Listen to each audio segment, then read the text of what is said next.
This is North Pod, a North Melbourne fan podcast, hosted by Jason Hunt.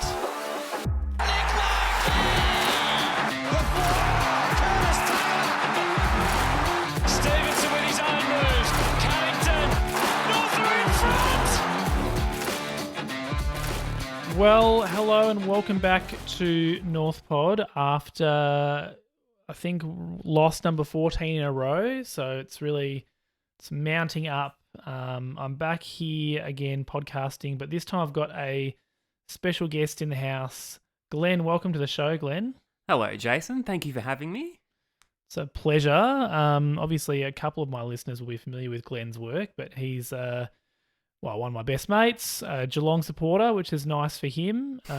His name's not actually Glenn, but it's a long story. It's not worth telling, but I call him Glenn. His name's actually Lee, but for all intents and purposes, you're going to be Glenn for today. And that's absolutely fine. It's not just Jason. It's pretty much the whole friendship group. So, nothing you hear from me. So, all good. Excellent. Glenn and I have actually podcasted together in the past, haven't we? Yes, a long time ago. I was going to say this is exciting for me. It's a bit nostalgic, also a little bit nervous, which is interesting. A long time ago, yes, we used to do a podcast about footy and other sports. It's good to get back into it. That's it. I thought, what better time get another guest on after a Geelong game? So Glenn's going to try. I think it's fair to say Glenn's a pretty how would we say this?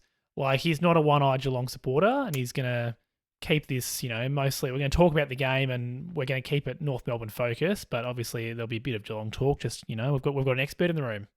Yeah, I generally, I support Geelong, but I generally just follow footy as a whole and just love the game. So I pretty much watch every game. If I don't, I watch the highlights and, just love to talk about it. So.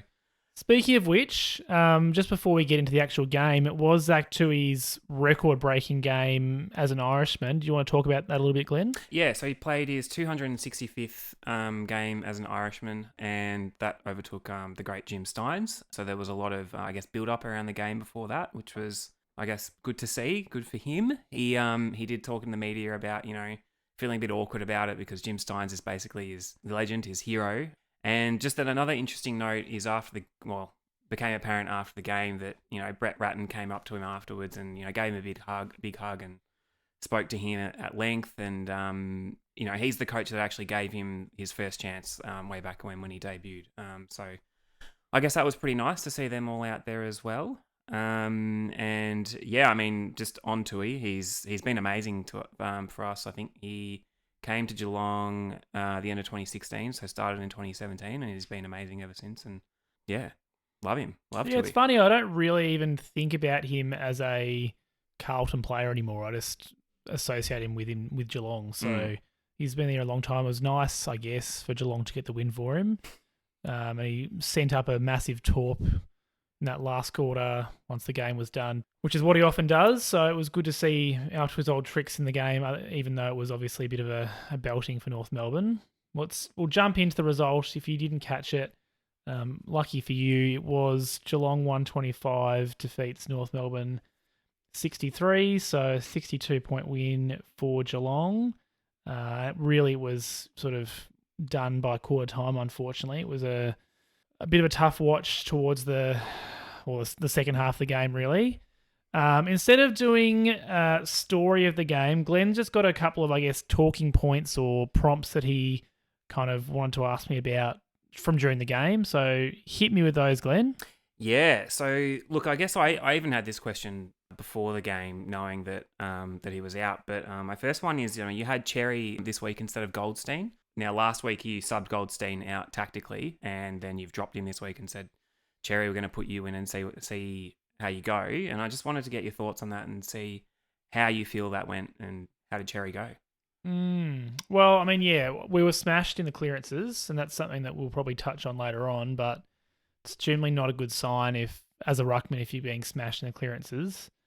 I thought he had a decent game. I think he actually ended up with 40-something hit-outs, so, he was getting his hands on it, but it wasn't necessarily going to our players' advantage. Mm-hmm. I thought he had an okay game. I guess, holistically, I just think it's the right move to be playing him ahead of Goldstein Xerri's obviously much younger. He could be the future ruckman.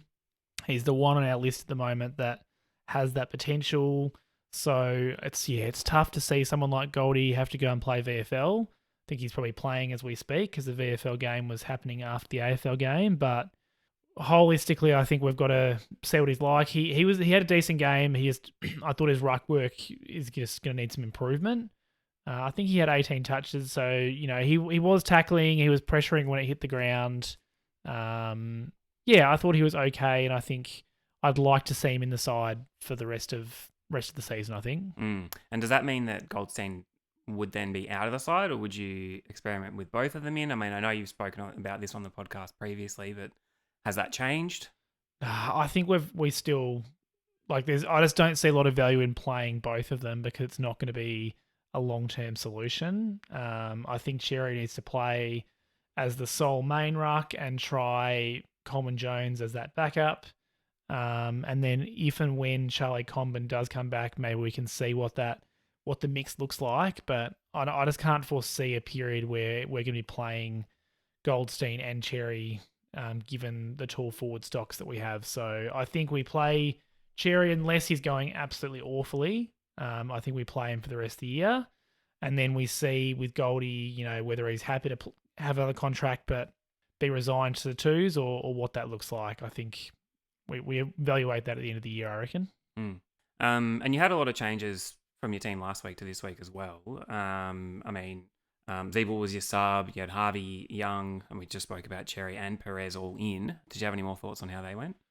I think it's the right decision to get a lot of those new players in. Some new, some old, but Harvey obviously fantastic that he was in. We'll talk about him. I thought Young, it was worth giving him a game because he hasn't played yet this year. It hasn't looked like he's been well liked by this year's coaching staff, but it was good for him to get a game. I thought he was decent.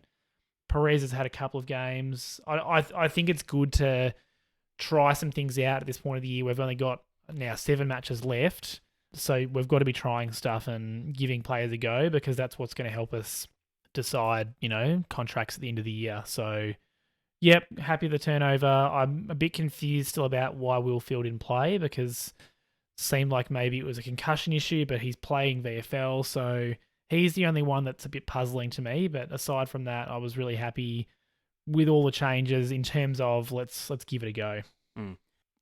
That makes sense to me. From where you guys are currently, you want to, see what your young players are worth and if it's worth putting more time to them, and what better chance than now rather than play the people that, could be retiring in the next couple of years or it's just not worth like playing. We're not playing Goldy unless we absolutely need to because he's around either next year or not at all. So we just have to be all in on development, and if that means that like today we get belted, I'm okay with it. If we're playing the young kids and seeing what we can get out of them. My next talking point is just around Nick Larkey. How did you find him through the game? We seem to be playing up the ground a lot more, trying to be that option rather than actually being the full forward that's inside the 50. How'd you find his game? Yeah, it's a tricky one because he was particularly in the first half, he was marking it a lot at centre half back, or at least trying to bring it to ground at centre half back. And I think it goes back to a few of the conversations that I've had this year with myself. It's one of those you sort of need two of them. You need one of him playing at centre half forward and one of him playing at full forward, because obviously if he's marking it that far up the ground, he can't kick it to himself. So I thought he had quite a good game considering, the amount of ball that he had. He ended up with 2 goals.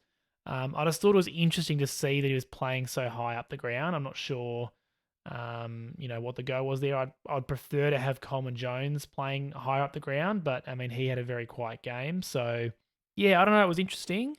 Maybe there's a bit of experimentation with what sort of forward role Larkey has. But he had a good game. I just think a bit of a wait and watch, I guess. Yeah, they often talk about, when your full forward's not getting much of the ball, they chuck them up the ground so that, they get a feel for it. They impose themselves on the game. They do something basically, rather if the ball's not getting down to them, to impact the game. I wonder if it was a bit of that. Maybe. Yeah. Yeah, no, it was definitely interesting. You're right. The second half, he seemed to play deeper. Yeah. That's when he kicked his goals. Yeah. But I guess we needed the target up the ground. So you're right. Maybe it was just trying to get him involved. And he had a good game, as I said, considering it was just interesting to see him that high up. Now, my last talking point is what happened in the ruck when Paul Curtis was in there. What was going on there? I have no idea. I don't understand. We obviously watched the game together, and both of us were just like, "What on earth is happening in that ruck contest?" Maybe it's one. I'd love to go back and look at and see if we had a tall player around. Obviously, it was in our forward line, but maybe Xerri's off the ground. You still have Coleman Jones and Larkey who can, take a ruck contest if need be. We've had Hugh Greenwood take ruck contests at some points during the year. So I don't know if there was just a mass miscommunication, if there was a substitute or an interchange going on that made that happen. But again, like he'd be up there with one of the last players I'd be having taking the ruck. Well, I don't know his exact height, but he's quite small. I would He's imagine small there was forward. many other players around him that aren't ruckman, but could step in there. I imagine Cam Zerha's a fair bit taller than him or something like that. Yeah, just bizarre. I don't know what. Yeah. It just summed up the day, really. And I'm trying, like, often in that situation, you'll just see one ruckman go up. Yes. Rather than anher person, and they just tackle the ruckman. And then he gave away the free kick Yeah. anyway. Like, if you're in that situation and you're the small man, just go and get beaten. Yeah. But he gave away the free kick for holding or blocking, like whatever it was. Anyway, like, sure, he's a strong player for a small player, but he's going up against any legitimate ruckman. It was never going to go well. So I don't know what happened there. As I said, it summed up the day for North Melbourne. Just bizarre. All right, well, thank you for your talking points, Glenn. I'm going to introduce a new segment, I guess we would call it. I'm going to call it just 3 stars the game. So each week I'm going to pick out 3 of the better players and just have a quick chat about how they went. And I'm going to make it that each week there's 2 North Melbourne players and 1 opposition player. Obviously, in a game like this, if I was picking 3 stars, they'd probably all be Geelong players if we're going that way. But obviously, we want to stick to that North Melbourne lens. So I definitely thought the best North Melbourne player was Luke Davies-Uniacke. 28 disposals, 2 goals, 8 tackles, 3 clearances, 7 score involvements. Looked to be the only one who could really break away from stoppages and sort of have that forward impact on the game. He's had his week back from his injury stint, so I think that he looked more or less back to his best. He did get caught once or twice, sort of holding the ball, or at least trying too much. But part of that is he's playing in the North Melbourne side that didn't give him many options, and that's probably the one fault that I've had on him at times this year, is he does sometimes try too much. So again, you'd prefer him trying too much than not enough. I thought he was definitely our best, and it was great to see him back involved. I think the other star of the game for North Melbourne, this was a tough one to pick. I thought LDU was a standout, but Bailey Scott consistently applied himself all game, was driving the ball forward, had 500 odd metres gained, 24 disposals, 6 marks, 6 clearances, 4 tackles, 4 score involvements. He did turn it over a couple of times, but was being asked to kick it long often, so that's going to happen. A lot of the time he was kicking it forward when we weren't presenting much of an option. So I thought he was really good. There's a few others that I'll mention later on in the podcast that also had great games, but it's a classic. That was just a vintage Bailey Scott performance, the sort that we've been seeing from him most weeks this year. And yeah, it's another really consistent performance from him. So I thought those were our best 2. Who did you have as Geelong's best player today, Glenn? Yeah, it was a tough one to pick. I had 2 in there. So it was a pick between Stengel, who kicked 5 goals and looked really good, but I'm going to go with Brian Myers. Just had, he had 32 disposals, 19 of them were kicks, 6 score involvements, and 2 direct goal assists. And he was often kicking it inside 50 with those short, like 30 to 35 metre kicks that always seem to be accurate. I mean, he's just actually building like a really, really a great season, which is fantastic for someone who I just wouldn't have picked that he would be this sort of a player like 2, 3, 4 years ago. He has, really sort of elevated his game, and he had a really great game today. Is that annoying as a opposition? Like, is that annoying? Like the way that he kicks it doesn't look like it should come off. Yeah, that's right. And I think he only missed one today. Yeah, Career highest and disposals. and the way that he kicks it doesn't. You wouldn't think that it would be anywhere near as accurate. I mean, the way that he kicks it means he can only kick it, say probably about 45 meters or something like that, but always accurate. Yeah, works for really him. impressive. Yeah, I'd agree. I thought he was the one that was often in those chains that ended up hurting us. Stengel's pretty stiff to kick 5 and not be a best on, but look, I'll take your word for it. I thought, you really could have been any of those small forwards for Geelong, which was something probably coming into the game that as a North fan I knew was going to be a problem for us. We've struggled with small forwards, and Geelong's really got 3 really good small forwards in Myers, Close, and Stengel, and they all had a game, unfortunately. Before we jump into the positives and negatives, just a reminder to subscribe to the podcast, give me a review if you can, and follow me on social media at NorthPodShow on all the regular channels. So we're going to run through the negatives and positives like I always do. Plenty of negatives. So fortunately, I had Glenn here to try and come up with some positives for me. As I said, he's a nice, supportive, neutral fan. He's not one of those one-eyed, annoying supporters. He wasn't giving it to me during the game. We're a very respectful bunch, aren't we? He's giving me a thumbs up. He's forgetting it's a podcast medium. I think everyone in our close friendship group is really like that, which is great. We were all comfortable watching the game together, depending if it's our team or if it's their team or we're playing each other. Yeah, nothing nasty. Yeah. Very, very gentle banter, I would say. So let's try and whip through these negatives, because even if I was a North fan, I wouldn't want to spend too much time thinking about these, to be honest. I think the middle of the first quarter to that middle of the third quarter was, blind Freddie could see this. It was where the game was lost. It was 11 unanswered goals by Geelong. 7 of those came in the first quarter, sort of from the middle of the first quarter to the end. It was just, goal after goal.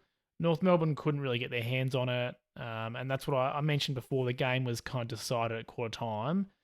Jared Healy was having an absolute field day. We know, if you're a regular listener, you know that he's my least favourite commentator, and that the negativity from him was off the chain.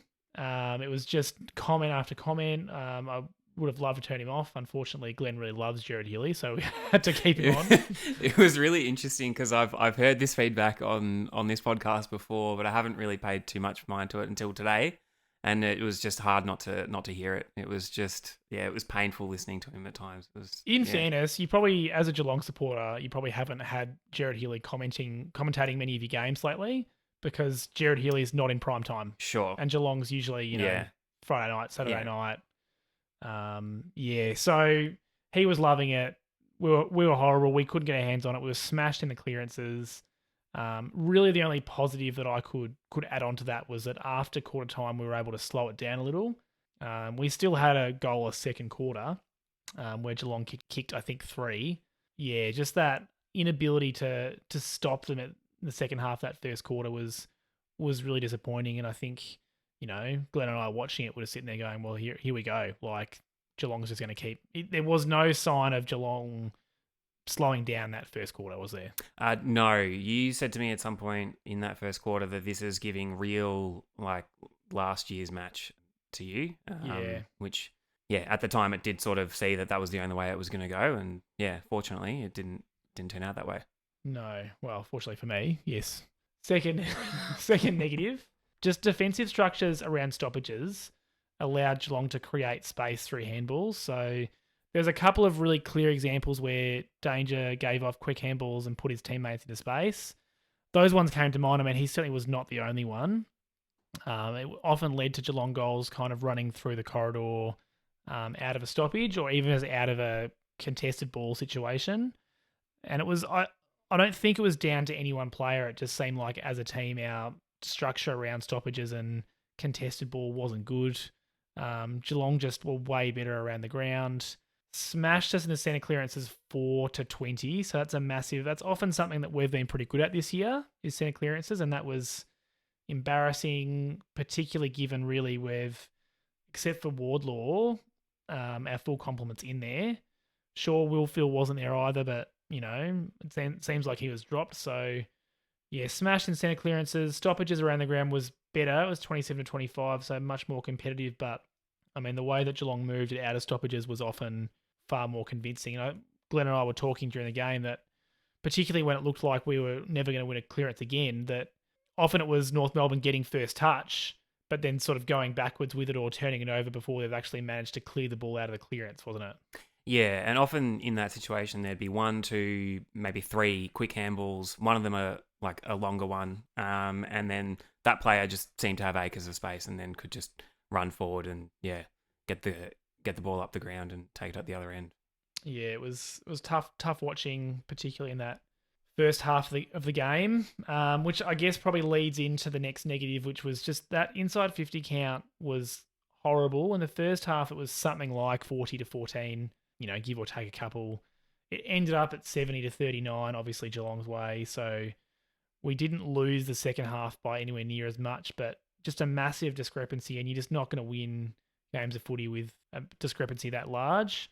It was emblematic of the fact that we couldn't win it at stoppage, and then even if we did, it often wasn't heading inside 50. So the ball really lived in Geelong's half the ground for much of the game, not just the first half. And that was a lot of the reason that we weren't able to kick goal in that second quarter. We did have a couple of, nearly opportunities to kick goals in that second quarter, like Paul Curtis's that just bounced on the line was a real heartbreaker. There was another during that period that really probably should have been a goal, but just wasn't. But often those kicks inside 50 for Geelong were way more damaging. I suppose that's what we talked about Brian Myers earlier. We weren't able to kick it to our forwards' advantage, and I mean, just the amount of goal scoring from those Geelong forwards was the difference, wasn't it? Absolutely. And when you're in the second quarter, when you were goalless, it would have really helped the North if, 1 or 2 of those opportunities that you got went through, just to sort of stem the tide and maybe get you back into it or get some sort of something out of the quarter. Because, you had the opportunities that were there. But, yeah, down Geelong's end, it did look a lot cleaner for the small forwards. I mean, we spoke about Stengel, Close, and all those players in and around there were, just able to feast on that when it came out the other way. It just looked easier for Geelong, didn't it? Yeah. Which, it wasn't, but they were classier, and sure, Stengel kicked 5, but Henry kicked 4, Hawkins kicked 3, Close kicked 3, so... And I without looking at anything in too detail, a lot of them seemed pretty close to goal as well. There weren't a lot of shots from them from like 30, 40 out. There was a lot of, not walk-ins, but goals around that 15 mark, short like handballs or kick chains that ended up with them getting out the back. That's right. They weren't having to kick him from 45 out or taking marks at 50 and bombing it long, that's for sure. It did get wet in the second half, but North Melbourne I guess we kind of just talked about it, were a lot less clean, a lot more fumbly than Geelong all day. I think that picked up as the game went on. I think sort of, our heads dropped and our confidence dipped, and we were just, we weren't able to one-touch it. We were often fumbling it when we were trying to pick it up, and that resulted in any space that we had sort of being shut down, and just really slow to take possession throughout the day. Geelong looked far classier around the ground, and I guess that's what I talked about with Dangerfield's quick handballs. Geelong was often able to find space with their handballing around the ground, whereas North Melbourne was a lot slower, and that did result in, us getting tackled and not being able to move the ball forward. There was only one fumble that I can really recall from a Geelong player, which was when Duncan dropped the ball sort of 25 metres out. But again, that was with a wet ball, and sure, Larky gold from that. So we were able to score from that turnover. But aside from that, Geelong was just far cleaner and looked like the premiership defenders that they are this year. So, I mean, that was tough to watch as a North fan, but I guess that's what you get when you've got, I mean, how many times did Fox Footy say it today? It does look like a 17th coming up against the premiership defenders, didn't they? I think there was a time where they just reeled off like negative stat after negative stat, and all of us here were just looking at it like it was really harsh. Like that's enough. I think like the 17th they've come off. Their 17th they've come off there. Like this is going to be their 14th loss in a row. They've had like 14 inside 50s to 40. They're just reeling them off, and it was just. That's what I mean. Jared Healy was loving it. Yeah. He couldn't. He was lapping it up. So we're going to stop with the negatives there. That's enough.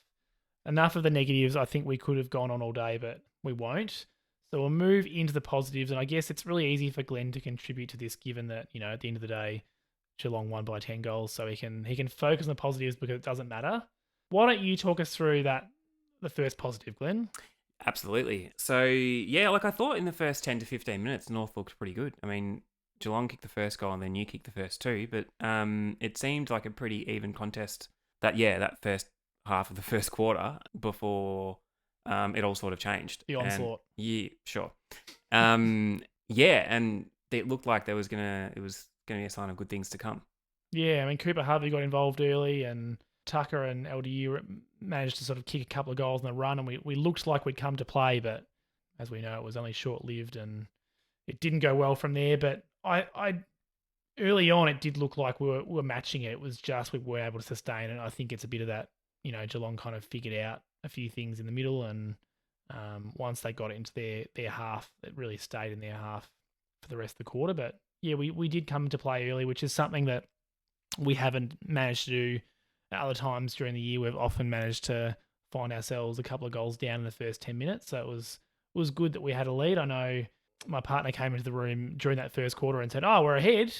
And that was the point at which then Geelong went on and kicked 11 goals in a row. So that was unfortunate, but sometimes you just have to acknowledge when you're ahead, I suppose.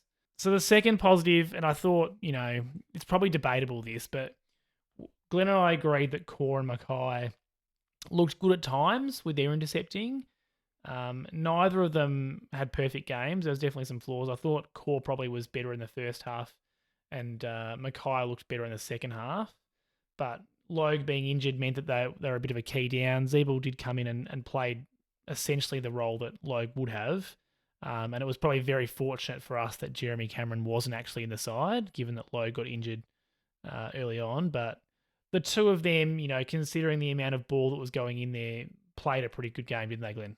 They definitely did some things really well, which I know has been, I guess, a criticism of them previously. I can remember both of them taking multiple, good contested or intercept marks in the back half, which was really good to see. As a listener of Northpod, and I've heard you talk about both of them. It was good to see them do some things well. I agree. I don't know if that really meant that they had a really great game, but there were some positives there. I think given the amount of ball they were being asked to defend, obviously they were going to concede a couple. Like, we know that Mackay is going to get done on the lead if the ball's coming in quickly, but I thought it was the classic North Melbourne game where I really think that it's the players up the field that's letting the defence down a lot of the time, because when the ball's coming in so fast and Geelong players are able to get on the move, it's really hard to stop them either at the back or up on the lead because the kicking was so good. So I thought, both of them have had issues with consistency this year, and I thought, generally speaking, they were pretty good, and certainly Core didn't have an absolute mare like he's had a couple of times this year, which is positive. Next positive, Cooper Harvey, I mean, just an all-round feel-good story, I guess. Kicked a goal late, 50-metre absolute perler of a kick. I questioned whether or not he could make the distance as we were watching, but sailed through, took a great contested mark, which was one of 5 for the match, which is a great effort for a small medium forward.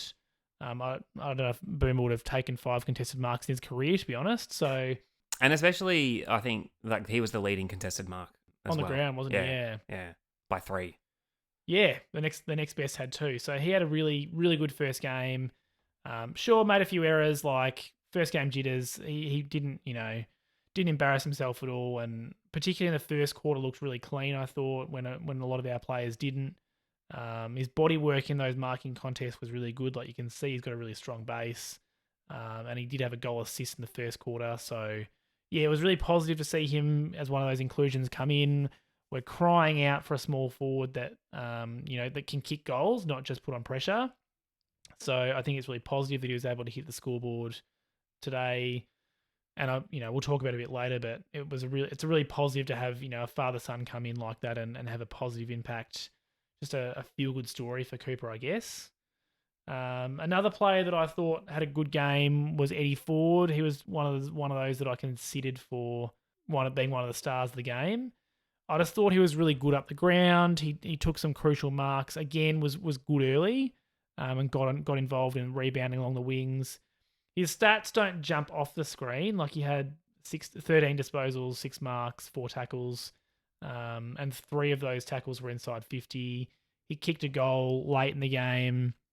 So, looking at that, you'd go, oh yeah, it was so-so, but I think it was around the importance of some of those possessions, and often he was the outlet kick that, he was required to take a strong mark to sort of bail us out of some trouble. So I thought that he had a good game. He's, really coming into that wing half forward role and was often marking it in the back pocket as well, or at least getting involved in possessions back there. So I thought Ford was good. Again, in a side that didn't have too many good players. Glenn, you liked the look of Perez today? I did, and it was good to see him kick his first goal as well, which was a good kick as well. Massive kick, wasn't it? Massive kick. So yeah, Perez looked really good. 14 disposal, but yeah, kick that goal from on or just outside of 50. And Lazaro teed him up as well. Both looked pretty good today. Yeah, I thought Perez was okay. Glenn liked Perez more than I did, but I think that's the classic. I'm looking at it with some negative eyes based on what I've seen in the past. Lazaro was good though. He was a late in for George Wardlaw, who was unfortunately out late. I'm not really sure. It just said managed. I'm not sure if he was just sore or what the go was with his omission, but it was good to see Lazaro come in and get some midfield time. Got involved in a couple of scoring chains. And looked okay as a proper midfielder. He only had the 15 touches, but 10 tackles, which is something that we've been missing. And I know at one point during the game, they talked about how Geelong was winning every stat, including the tackles. So it's the classic, like if you're not in possession of the ball, you want to at least be winning the tackle count. So I'm sure, if Lazaro had 10, it must be a fair few other players that weren't following him in, I suppose. So yeah, decent game from Lazaro, and Perez I thought was okay. But again, I'm happy to be experimenting with players like that at this point, because otherwise, I'm not sure what the point is of playing them or having them on the list. We want to find out about them. So, yeah, decent game from those two. Just that's all the positives. I guess it was just really nice to see Cooper Harvey, all that social media stuff during the week. Obviously, he's debuting only 7 years after Boomer finished playing, which is kind of crazy. I know they talked about how Gary Ablett Jr. played 6 years after senior, so it's pretty similar distance to that. But it's just been really cool seeing all the old footage during the week, during the build-up. There's a lot of the classic sort of social media, spy cameras where Boomer's telling him that he's going to debut, and Cooper calling mum to tell mum that he's going to debut. Like, we've seen all of that, in the past from other players debuting, but it's nice to get a feel-good story like that for Cooper, isn't it, Glenn? Absolutely. I know that some of those sort of videos can look staged. I mean, I definitely halfway through that thought that one was just a staged thing where he was just talking to his son. But no, yeah, it's a good feel-good story. The father-son rule is really cool at times, and that's really awesome that he was able to get on. Yeah, I think it's one of those ones where it's the father-son thing is great when it's working for you as a club. And then every now and then an absolute jet gets picked up in father-son, and all the other clubs are going, gee, we would have loved access to him. But for me, it is one of those things that I'm pretty happy for there to be a little bit of unevenness in the drafting, because it is such a great thing to be able to have, father-sons like that. Like, maybe Cooper Harvey is going to be a great player, maybe not, but it's great that he gets to have a go at North, and certainly had a great game today. So that's really all I want to talk about from that game. It's a good half hour talking about a game that I'd rather forget. So we'll move on from that. I thought, since I've got our special guest on today, I guess I want to talk a bit about some of our favourite North Melbourne Geelong games. And I think, if you're a long-time North fan, you might have some older ones than this, perhaps from the 90s, but Glenn and I are a bit too young for that. So we will be sticking to kind of the 2000s. Perhaps you can talk us through this first one, Glenn, because it's not a happy memory for me. And fair enough too. It's more so a happy memory because I think it would have been the first North Melbourne Geelong game that we would have gone to. If not the second, but I'm pretty sure it would have been the first. So it was the 2007 qualifying final, and yeah, we won by 106 points. Good on But you, mate. it wasn't just the win. It was going there and experiencing that for the first time, and it was an awesome game. I know we went with some other friends as well who go for North, and I mean, we had some great players back then, which is also a really fond memory. But just Was that just a Bartel's Brownlow year 2007? Maybe Glenn can look that up Oh. whilst we're talking. I mean, I remember Bartel, Ablett, that was that era where Geelong their philosophy was, I'm just going to hand pass out my way into trouble and then hand pass my way out of it. And that was when the game was really moving towards a more handball heavy approach. Glenn's nodding. Yes, it was.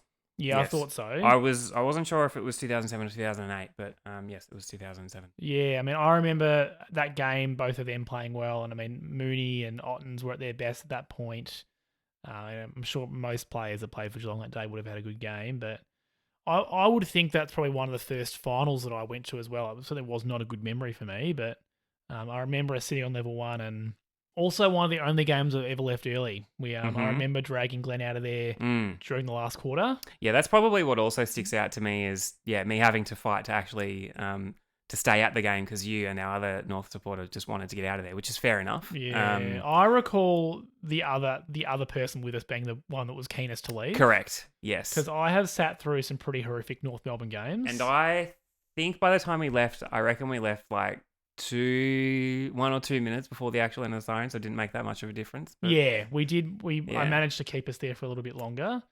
But yes, that's not a positive memory. I'm sure it's, that it is the classic, Geelong went on to win the premiership that year, so there's a little bit less shame in the massive loss, but that final series for North Melbourne was getting belted by Geelong in the qualifying final. Then we went and played Hawthorn the week after that, and I went to that game too, and Aaron Edwards took what should have been Mark of the Year in that game, but it wasn't because it was in a final. So we beat Hawthorn, and then we went and played Port Adelaide and they belted us. And then they went on to the grand final and got belted by Geelong. So a lot of beltings in that final series. I also recall going to that North Hawthorn game because I think that was one of Buddy's first games where the crowd was really getting around him. And I reckon it was because I think the week before that was when Buddy kicked like 8 against Adelaide to get Hawthorn into that game. So there was a lot of Buddy excitement, and it was one of those games you went to where every time the ball was within about 20 metres of Buddy, the crowd was getting excited. Yeah. The Hawks fans were getting excited when he was near it and getting it, and the North fans were definitely letting him know when he didn't. Yes. That's what I recall that must have been like maybe his second or third season, I reckon. But yeah, that was sort of peak Buddy's coming into his kind of, his era of being a superstar, I guess. A more happy Geelong North Melbourne memory I have, and I know that all of you North fans out there will remember this one, the 2014 semi.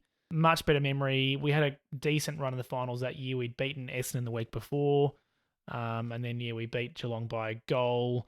I distinctly remember sort of North being out to a decent lead and then Geelong just deciding they're just going to play like high risk, high reward footy to get back into it. And I just remember Goldy taking a mark inside defensive 50 with about 30 seconds left or so that kind of sealed it for us. I thought it was interesting. I had a look at the team lists from that match, and there's Zeeble, Goldy, McDonald were all playing in that game, as well as Kane Turner and Cunners, who are on our list still, and Ben Brown. I think that was his first year at North, or first or second, and obviously he's now at Melbourne. So that's 9 years ago, and there's still a couple. 5 or 6 that are still on the list and still playing senior footy, which I thought was interesting. Do you remember much about that game, Glenn? No, not particularly. No, I don't remember much about that game. But you're right. Looking at those players that had good games that were on the list, they're definitely the majority of them are still going around in the AFL system. A lot of them are North Melbourne great players. Probably the only one there who's we're not sure about is Kane Turner. Not sure about. It's very kind of you, Glenn.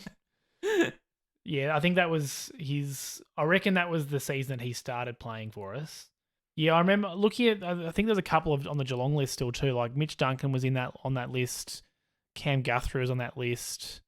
I think there was a couple of others, like obviously Selwood, but he's just retired. So yeah, it was interesting to see that, the majority of the list gets turned over across a 9 or 10-year period, but there's still a couple left over. The only other sort of significant North Melbourne Geelong game to us, I guess, is we both recall going to a game at the Cattery, but we don't remember the game besides that, do we? Anything about it. We know we went down there. I reckon we were sitting on those wooden seats, and we went down there. Couldn't tell you anything that happened with the game, but yeah, just a road trip down to Geelong just to watch the two teams play. But we think that would have been sort of 2010, 2011. Yeah, so there's a good chance that Geelong's winning that one, just given, where Geelong was at that point. So, yeah, I think I've only been to one AFL game down there. So I've been to some soccer down there. I've seen a few things there, but I reckon it would have been 2010, 2011 around that time that we were, able to jump in the car and take ourselves down there and not have to go on that bloody V line. That's it, and just go to whatever footy game we wanted to on the weekend. That's it. We go we did. Indeed. I remember an Essendon Port game that we went to for literally no reason other than just to go. Angus Monfrey stands out from that game. Yeah. And Brent Stanton. When's he going to go back? That's right. Exactly. All right. Well, I just thought, since I've got Glenn on, and as I say, he's a pretty, a big footy fan, I just thought it'd be interesting to hear from you, Glenn, around what North Melbourne players have stood out to you this year, and sort of in the highlights that you've seen, or what players have stood out to you today in terms of, I guess, players that you'd like to see on your own list, or players that have impressed you in general. Yeah, so look, I'm a little bit swayed by listening to Northpod every week and sort of hearing the ins and outs of that. Not a very unbiased perspective, is it? No. But I mean, the first one's got to be LDU. He has just looked great this season. You can tell definitely, like, he was back for, I think, his second game after he was off injured today, and you just looked a lot more strong through the centre of the ground, and he was breaking out and, kicking goals on the run, cooked a great one from about 50 as well. And he's just, him alongside Sheasel, it's, a really, really positive thing for the future. And, I've just mentioned my next one is Harry Sheasel. He's it's his first year. And he's just super impressive. I mean, he was pretty quiet today, but again, he's a first year player. And he's playing like someone who has been in the system for, a good 3, 4, 5 years. And he got swung forward today, I reckon, in the second half. So it's that classic, when the ball's not coming down there, it's hard to have much of an impact in the second half. It seems like, he was playing defense in the first half and he got swung forward, but you're right, he's had a really good year for a first year player. 100%. And it's just, that to me is exciting, and I would think that is really exciting for North fans to sort of look forward to see how they grow in that midfield group. For sure. And then Nick Larkey as well. I mean, he just seems to be solid every game. He's always kicking goals. He's always presenting in the forward line, as we said today earlier that he was presenting up the ground a bit more, but he still managed 2 goals. And he's, in the hunt for the Coleman, which is, I know you've said it before, is really impressive for someone in a side that is down the bottom of the ladder to be kicking. I think he's on about like the mid 40s. They showed the list during the game. I reckon he must be on 44 or 45 now. So he's on track for a sort of 60 odd, which is a great return for a key forward. Yeah. And my last one is kind of a bit of a weird one, but it's actually Todd Goldstein, because at the start of the season, I mean, he was dropped and Xerri was in, and then Xerri was out after that week injured. And I think Goldstein just came in and shored it up and, had a really good solid, however many games he would have played. 15 odd games. Sometimes AFL articles and stats stick out in my mind. And so there was an article about him breaking the most AFL hitouts as a player. And I thought, wouldn't it be really cool if someone got to 10,000? And so from my point of view, I hope he does play on a little bit longer just so that he can get to that. He's about 300 shy of that mark. But yeah, I think just overall in that period, he came back in and played a really steady role, which would be good for the young kids around the club as well. For sure. He's given the midfielders first access pretty often, which is something that we didn't have today. And I guess, if he needs about 300 more, really that's kind of 10 or 12 decent games, which, potentially he'd get if he gets a couple more this year, and then, he plays half a dozen or so next year. You never know. But yeah, I mean, I certainly hope that we're not sticking him on the list, keeping him on the list to get him to 10,000. 100%. It is just an absolute number. Yeah, but as a generic, supporter or a neutral supporter, you can definitely barrack for that, Yeah, I mean, I find myself weirdly looking up what he's at every 2 or 3 weeks. You just wake up during the night. That's and right. go, Yeah. Gee, how many is he on now? Exactly. It's a bit, I guess, we've had this week Pendle's breaking the all-time disposals record. So sure, Goldy's already got that record, but 10,000's a nice little, raise the bat, I suppose, to use the cricket parlance.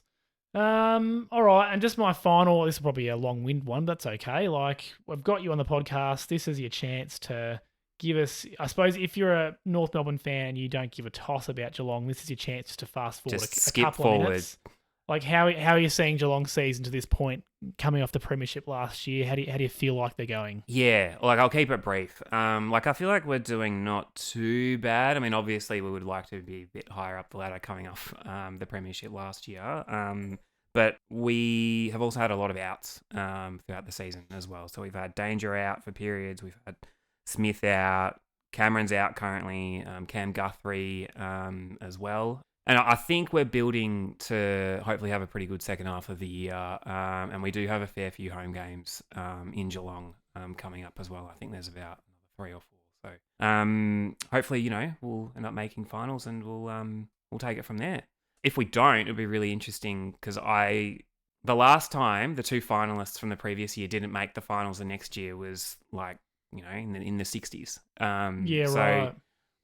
It was something that I was thinking about. I mean, there's plenty of times when the the premiership winners don't make it the next season. I mean, we've done that. We did that in 2011.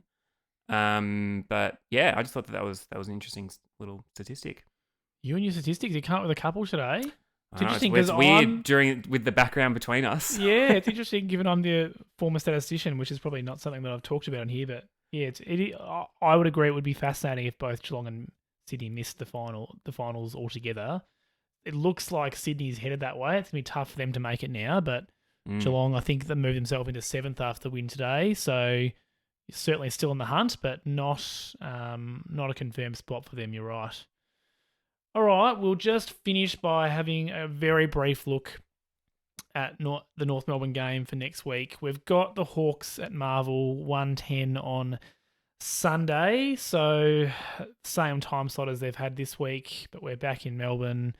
I would have loved to go into that game with some positive momentum, but unfortunately the last couple of weeks it's kind of, a lot of those positives from the previous 2 months or so have been blown out of the water a little bit. We've lost some of that momentum. It looks like Logue and Simpkin, if Simpkin had a concussion, he's definitely going to be out next week. And Logue's injury to the knee didn't look like it was minor, so you'd think that we'd be without both of them. Hopefully Wardlaw can come just straight back in for Simpkin, because as I said, it just seems like maybe he just had a bit of general soreness. Maybe Dawson might come in for Logue. It'll probably depend on how many tall forwards we think the Hawks are going to go with, because maybe you just stick with Mackay and Core. It's really hard to pick, changes this early in the week. And when we think about how many changes we've already made, there weren't too many players that had fantastic games. So I'd expect there to be a couple of changes, but in terms of who and where, I think most of those inclusions like Young and Perez and Cooper Harvey and Xerri certainly deserve a run of games and not just one in and out. None of those were so horrible that I think don't persist with them. Do you have a prediction or any thoughts on the Hawks game next week, Glenn? I think it'll be a really interesting one. I mean, the Hawks haven't won themselves since round 13, which was the week before the bye. So they haven't won since after the bye, and they've lost to teams like Gold Coast and Carlton by substantial margins too. So yeah, you kind of don't really know what you're going to get from the Hawks week to week. I mean, I actually was at their last win, which was a huge surprise against Brisbane at the MCG. And yeah, so I think that'll be really interesting. It's at Marvel, and I think my fiance is not going to be happy with me saying this, but I reckon I'm going to be going with the North win. You predict your North win, breaking the streak. I'm very positive. Look, I hope you're right. I think we're certainly due. It was really disappointing when we played the Hawks in round 3 because we went into that game thinking, gee, we're going to be 3-0, and we haven't won since then. But yeah, I think this is certainly one of those games that I've got marked as a potential win, which really just sets me up for disappointment. But you've got to have some kind of optimism, I guess. And this, I think we've got the Hawks, then the Saints, then West Coast. So there's a run of games here where I do think we need to get 1 or 2 wins out of this to try and, create some positivity towards the end of the year. I think I'm going to predict a North Melbourne win myself. They were talking in the commentary today that potentially Clarko might be back to coach. That seems unlikely to me that he'd coach next week, perhaps the week after. So maybe we can get the new coach bounce the week after that. But yeah, they definitely said something about him being back, in the next 1 to 2 weeks, which was a surprise to me because I haven't seen anything to indicate there was anything definite. But maybe they know something that we don't. Who knows? But yeah, hopefully at the very least we can have a more positive game, and we do need to win a game out of the next couple of weeks, but bare minimum is we need to be in the game towards the end. So I'll take a heartbreaking loss like we had against Sydney as opposed to the 10-goal losses. But yeah, hopefully Larky can get on the end of a few and we can kick some goals and kick a winning score. Well, that'll do us for the podcast, I think. Just another big thanks to Glenn for coming on the podcast. I hope it wasn't too much North Melbourne talk for you, mate. It's the perfect amount. Perfect amount. Just an hour or so of North Melbourne talk, and that'll do you. No, thank you for having me on. It's a pleasure. Excellent. Well, yeah, hopefully I can have you on again next year, or maybe in the trade period we can have a chat about things. We'll see how we go. Thanks for listening, everyone. Have a great week, and hopefully we can get a win over Hawthorn on the weekend. Go North!